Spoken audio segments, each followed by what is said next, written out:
കഴിഞ്ഞ ത്രിതല പഞ്ചായത്ത് തെരഞ്ഞെടുപ്പുകളിൽ CPM-ന് കനത്ത തിരിച്ചടിയേറ്റത് എന്തുകൊണ്ടാണെന്നാണ് ഹർഷ കരുതുന്നത്?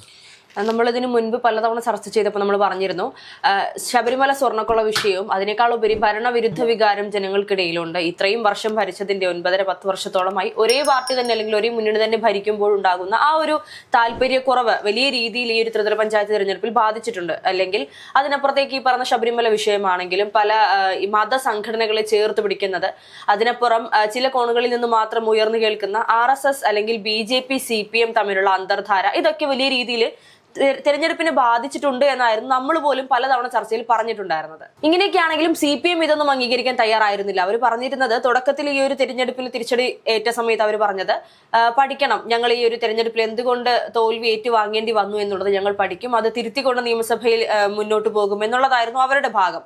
പക്ഷേ പിന്നീട് അവർ പറഞ്ഞത് ഭരണവിരുദ്ധ വികാരമില്ല, ശബരിമല സ്വർണ്ണക്കൊള്ള അവർക്ക് ബാധിച്ചിട്ടുണ്ട്, പക്ഷെ ഭരണവിരുദ്ധ വികാരം തീർത്തും ഇല്ല എന്നാണ് അവർ പറയുന്നത്. അതിനപ്പുറം കഴിഞ്ഞ ദിവസമായിരുന്നു ഇത്തരത്തിൽ ചില നേതാക്കന്മാരുടെ ബൈറ്റുകളിൽ നിന്നും അല്ലെങ്കിൽ ഈ പറയുന്ന ആളുകൾ ഞങ്ങൾ കേട്ടത്, ഇവർ പറയുന്നത് ഭരണവിരുദ്ധ വികാരമില്ല, പക്ഷെ 9.5 വർഷമായിട്ട് ഒരു പാർട്ടി ഭരിച്ചതിന്റെ ഒരു ചെറിയൊരു വിരോധം അല്ലെങ്കിൽ ജനങ്ങൾക്കുള്ള ഒരു താല്പര്യക്കുറവ്.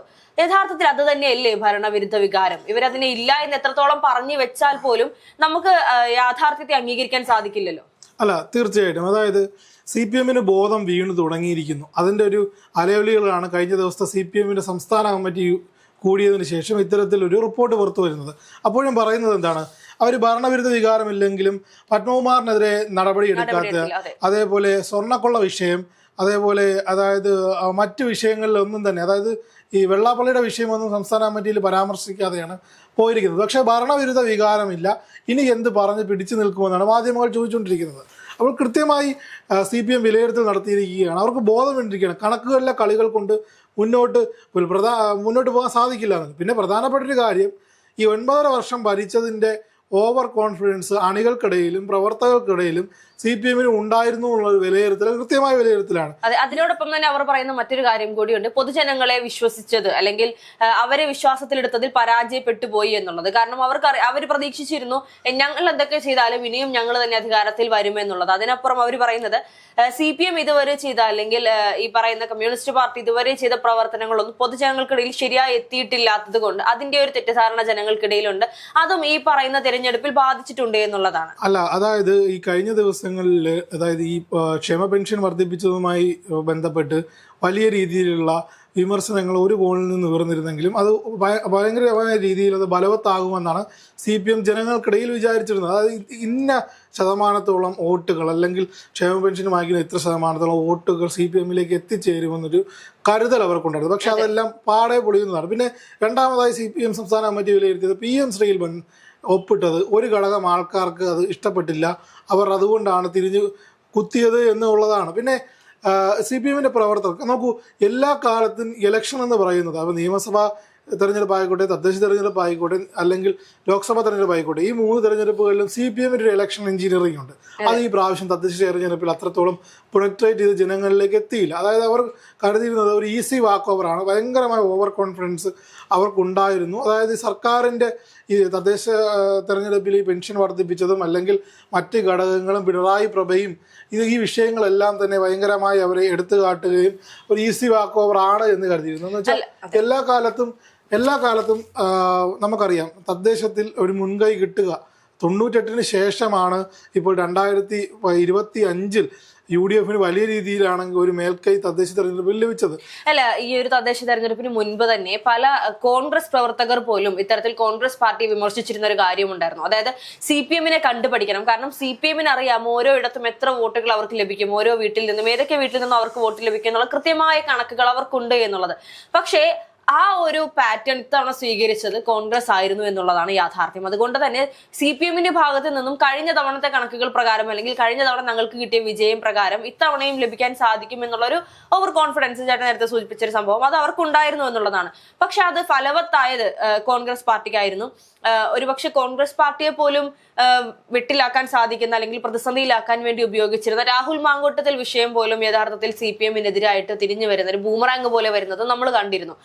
അതിനപ്പുറം ഈ പറയുന്ന നമ്മൾ കഴിഞ്ഞ ദിവസങ്ങളിലായി ചില രാഷ്ട്രീയ നിരീക്ഷകർ പറഞ്ഞൊരു കാര്യം ഉണ്ടായിരുന്നു, തിരിച്ചടികൾ ഇവർക്ക് ലഭിച്ചിരുന്നു ലോക്സഭാ തെരഞ്ഞെടുപ്പിലും അതുപോലെ തന്നെ പല ഉപതെരഞ്ഞെടുപ്പുകളിലും തിരിച്ചടി ലഭിച്ചിട്ടും അപ്പോഴും എന്തുകൊണ്ട് ഇവർ ഈ ഒരു കോൺഫിഡൻസോട് കൂടി ത്രിതല പഞ്ചായത്ത് തെരഞ്ഞെടുപ്പിനെ കണ്ടു എന്നുള്ളത് ലോക്സഭാ തെരഞ്ഞെടുപ്പിൽ നോക്കൂ, അതായത് 3 ഫാക്ടറാണ്. ആദ്യത്തെ ഫാക്ടർ നേരത്തെ സൂചിപ്പിച്ച രാഹുൽ മാങ്കൂട്ടം വിഷയം തിരിഞ്ഞു കുത്തിയോ എന്ന് വെച്ചാൽ ഒരു ഘടകം വരെ, അതായത് കേരളത്തിലെ ആഭാരവൃദ്ധം ജനങ്ങളിൽ സ്ത്രീകൾക്കും അതേപോലെ അമ്മമാർക്കും ഉൾപ്പെടെയുള്ളവർക്ക് ഒരു സോഫ്റ്റ് കോർണർ രാഹുൽ മാങ്കൂട്ടം വിഷയത്തിൽ ഉണ്ടായിരുന്നു. അത് CPM എന്ന പൊളിറ്റിക്കൽ ടൂളായിട്ട് എല്ലാ കാലത്തും ഇലക്ഷൻ വരുമ്പോൾ സ്ത്രീ വിഷയം പൊളിറ്റിക്കൽ ടൂളായിട്ട് ഉപയോഗിക്കുന്ന ഒരു പാർട്ടി CPM ആണെന്നൊരു വലിയ ആരോപണം എക്കാലത്തും നിലനിന്നിരുന്നു. രണ്ടാമത്തെ കാര്യം നോക്കൂ, CPM-നെ സംബന്ധിച്ചിടത്തോളം അവർക്ക് ഈസി വാക്കറാണെന്ന് കരുതിയിരുന്നിടത്ത് കോൺഗ്രസിന്റെ അസ്തിത്വം നഷ്ടപ്പെടുന്ന ഒരു സാഹചര്യമുണ്ട്.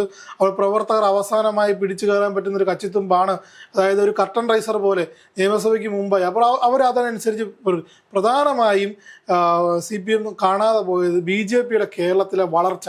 പല പഞ്ചായത്തുകളിലും പല വാർഡുകളിലും നോക്കൂ, ഒരു ഉദാഹരണം പറയാം. എൻ്റെ വാർഡാണ്. എൻ്റെ വാർഡിൽ ഈ പ്രാവശ്യം CPM-ന്റെ സ്ഥാനാർത്ഥി ജയിച്ചത് ഏകദേശം 53-58 വോട്ടുകൾക്കാണ്. കൃത്യമായി അത്രയേ ഉള്ളൂ. അതായത് ഒരു 60-65 വോട്ടിനകത്തേ ഉള്ളൂ. കൃത്യമായി അതാണ് കണക്കാണെന്നാണ് തോന്നുന്നത്. കഴിഞ്ഞ പ്രാവശ്യം 180-ൽ പരം വോട്ടുകൾക്ക് വിജയിച്ചു കൊണ്ടിരുന്ന CPM-ന്റെ സ്ഥാനാർത്ഥിയാണ്. കൃത്യമായി കേഡർ സംവിധാനത്തിൽ ബ്രാഞ്ചുകൾ പ്രവർത്തിക്കുന്ന, അല്ലെങ്കിൽ 2 ബ്രാഞ്ചുകൾ ചേർന്ന് പ്രവർത്തിക്കുന്ന, അല്ലെങ്കിൽ കൃത്യമായി ജനങ്ങളുടെ ഇടയിലേക്ക് ലൈം ലൈറ്റിൽ എപ്പോഴും CPM-ന്റെ പ്രവർത്തകർ പൊതുമധ്യത്തിൽ ഉള്ള ഒരിടമാണ്. അവിടെ 2ാം സ്ഥാനത്ത് എക്കാലവും വന്നുകൊണ്ടിരുന്നത് കോൺഗ്രസിന്റെ സ്ഥാനാർത്ഥിയായിരുന്നു. പക്ഷേ ഈ പ്രാവശ്യം കോൺഗ്രസിന്റെ സ്ഥാനാർത്ഥിയെ പിന്തള്ളിക്കൊണ്ട് BJP-യുടെ സ്ഥാനാർത്ഥി രണ്ടാമതെത്തുന്ന ഒരു സാഹചര്യം ഉണ്ടായി. BJP-യുടെ സ്ഥാനാർത്ഥിയും ഒരു സ്വതന്ത്ര സ്ഥാനാർത്ഥിയും ഉണ്ടായിരുന്നു. അപ്പോൾ ഇത്തരത്തിൽ പലയിടത്തും BJP-യുടെ ഒരു ലൈറ്റായിട്ടുള്ള സ്പൈക്ക് CPM കണക്കിലെടുക്കാതെ പോയത് പല വാർഡുകൾക്കകത്തും തിരിച്ചടിയായിട്ടുണ്ട്. മൂന്നാമത്തെ കാര്യം സ്വർണ്ണക്കൊള്ള വിഷയം രാഹുൽ മാങ്കൂട്ടം വിഷയം പോലല്ല. ഇപ്പോൾ കഴിഞ്ഞ ദിവസം ഞാനൊരു സീനിയർ ജേർണലിസ്റ്റുമായി സംസാരിച്ചപ്പോൾ സീനിയർ ജേർണലിസ്റ്റിന് ചോദിക്കണം, ഒരു വാർത്ത സ്വർണ്ണക്കൊള്ള വിഷയം വന്നാൽ നീ കാണുമോ, രാഹുൽ മാങ്കൂട്ടം വിഷയം വന്നാൽ കാണുമോ?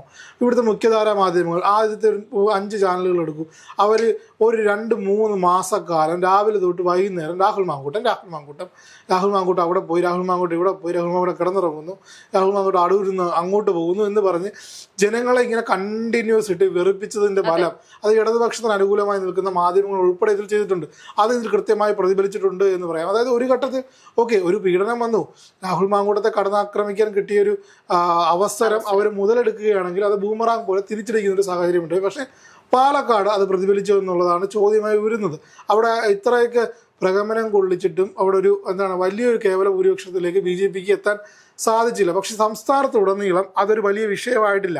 അതായത് അവിടെ അമ്മമാരും അല്ലെങ്കിൽ പ്രായമായവരെടുക്കുന്ന സ്റ്റാൻഡ് അവരെടുത്ത സ്റ്റാൻഡെന്ന് വെച്ചാൽ തീ ഇല്ലാതെ പുകയുണ്ടാകില്ലല്ലോ, 2 പേരും ഒരേപോലെ കുറ്റക്കാരാണെന്നുള്ള സ്റ്റാൻഡ് എടുത്തു.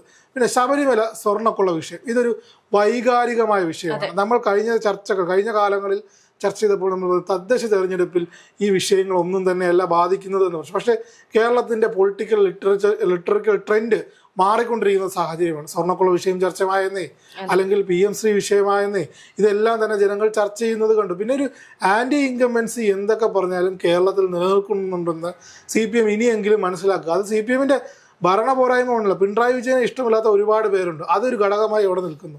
രണ്ടാമത്തത് ഈ തുടരെ മകൾക്കെതിരെ വരുന്ന വാർത്തകൾ, മകനെതിരെ വരുന്ന ED നോട്ടീസുകൾ, അദ്ദേഹം പുതിയ കാർ എടുക്കുന്നു, അദ്ദേഹം നല്ല കാറിൽ സഞ്ചരിക്കണം. കേരളത്തിലെ മുഖ്യമന്ത്രി എന്നല്ല, എല്ലാ മുഖ്യമന്ത്രിമാരും നല്ല കാറിൽ സഞ്ചരിക്കണമെന്നുള്ള അഭിപ്രായക്കാരനാണ് ഞാൻ. പക്ഷേ ഇതൊക്കെ ഒരു ശതമാനം ആൾക്കാർ, ഇപ്പോൾ 30% ആൾക്കാരാണ് ഇതിനെ അനുകൂലിക്കുന്നതെങ്കിൽ ബാക്കി 70% പുറത്തു വയ്ക്കുവാന്നേ. അപ്പോൾ ആ ഒരു വോട്ടുകളാണ് പ്രതിഫലിച്ചത്. പക്ഷെ കോൺഗ്രസും ആത്മവിശ്വാസം പ്രകടിപ്പിക്കേണ്ട, അത് ആത്മവിശ്വാസത്തിൽ ഇപ്പോൾ തമ്മിൽ തുടർന്നാൽ കോൺഗ്രസ് തുറന്നു പറഞ്ഞു കഴിഞ്ഞു. കോൺഗ്രസിലെ പല നേതാക്കന്മാരും ഇപ്പോൾ തന്നെ പറഞ്ഞു കഴിഞ്ഞു, തദ്ദേശത്തിൽ കണ്ട ആ ഒരു വിജയം ഒരിക്കലും ആത്മവിശ്വാസമായി എടുക്കരുത്, നിയമസഭയിൽ തിരിച്ചടികൾ ഏറ്റുവാങ്ങുമെന്നുള്ള പ്രതീക്ഷയോടുകൂടി തന്നെയാണ് അവർ മുന്നോട്ട് പോയിക്കൊണ്ടിരിക്കുന്നത്.